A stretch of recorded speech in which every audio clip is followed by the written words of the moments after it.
வணக்கம் மக்களே. பாருங்க, இப்போ லோக்சபா எலெக்ஷன் நடக்கு பூரா இந்தியால. இப்போ பாருங்க, முக்கியமா கோயம்புத்தூர் தான் மக்கள் இது எதிர்பார்க்காங்க இப்போ. ஏன்னா ஒரு சுத்தமான ஒரு ஒரு தலைவன் நிக்கிறாரு அந்த இடத்துல, அண்ணாமலை. பாருங்க, அண்ணாமலை கண்டிப்பா ஜெயிப்பாரு, இதுல எந்த மாற்றமும் கிடையாது. அதனால இந்த எதிர்கட்சிகள் நீங்க உங்களுடைய பணப்படத்தை வச்சு அண்ணாமலை ஜெயிக்க ஜெயிக்க கூடாதுனால என்ன இது பண்ணாலும் சரி, அண்ணாமலைக்கு எந்த ஒரு கவலையும் இல்லை, எந்த இது இல்லை. ஏன்னா அண்ணாமலைக்கு பாருங்க, தமிழ்நாட்டுல ஒரு முதல்வருக்குள்ள மதிப்பு அண்ணாமலைக்கு இருக்கு, இப்போ இப்போதைக்கு இருந்துகிட்டா இருக்கு. ஏன்னா பாருங்க, அண்ணாமலைக்கு பாரதிய ஜனதா கட்சியில மோடிக்கு அடுத்த ஸ்தானத்துக்குள்ள கொண்டு வந்துட்டாங்க இப்போ பாரதிய ஜனதால. தமிழ்நாட்டுல ஒரு பெரிய ஒரு புரட்சிகரமான தலைவர்னா அண்ணாமலை தான், மக்களே சொல்றாங்க. தமிழ்நாட்டுல இந்திய மக்களே சொல்றாங்க. எல்லா யூடியூப்ல எல்லா டிவிலையும் அண்ணாமலை பேச்சு தான் நடந்துட்டு இருக்கு. அதனால அண்ணாமலை கோயம்புத்தூர் அந்த லோக்சபா தேர்தலில் ஜெயிப்பாரு. அவருக்கு அப்படி ஒரு ஜெயிக்க முடியாட்டா கூட அண்ணாமலை கண்டிப்பா மத்திய அமைச்சர் ஆவார், எந்த மாற்றம் கிடையாது. ஏன்னா அவருக்கு எல்லா திறமையும் இருக்கு. பாரதிய ஜனதா உண்மையிலே யாருக்கு திறமை இருக்கோ அவங்களுக்கு கண்டிப்பா அந்த மதிப்பு உண்டு. அதான் மோடிஜி செஞ்சுட்டு இருக்காரு.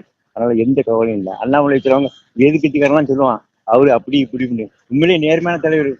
இந்தியாவே பாராட்டுறது, ஒவ்வொரு சேனல்லையும் அண்ணாமலை பற்றி தான் பேசிட்டு இருக்காங்க.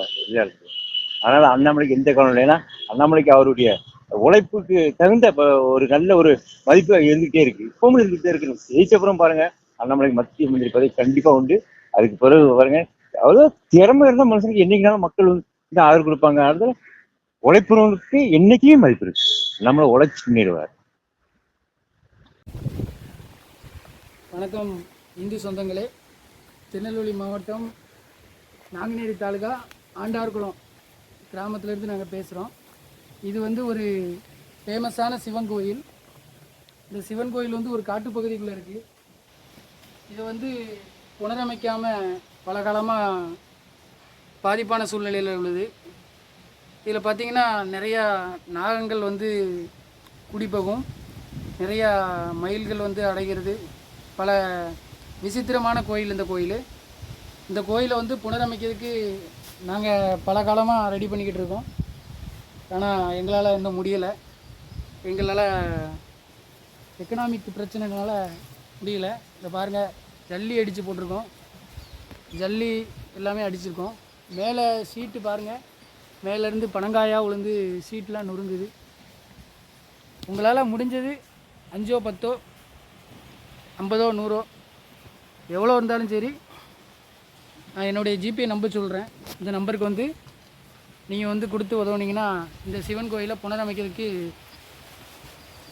ஒரு உதவிகரமாக இருக்கும். என்னுடைய ஜிபே நம்பர் சொல்கிறேன். உங்களால் முடிஞ்சது 5 10 50 100 விருப்பம் உள்ளவங்க உதவி பண்ணுங்கள். 93 85 44 31 06 இந்த நம்பருக்கு உங்களால் முடிஞ்சது இந்த கோயிலை புனரமைக்கிறதுக்காக, ஒரு இறை அருள் பெறுவதற்காக நீங்கள் உதவி பண்ணிங்கன்னா கொஞ்சம் நல்லாயிருக்கும். நன்றி.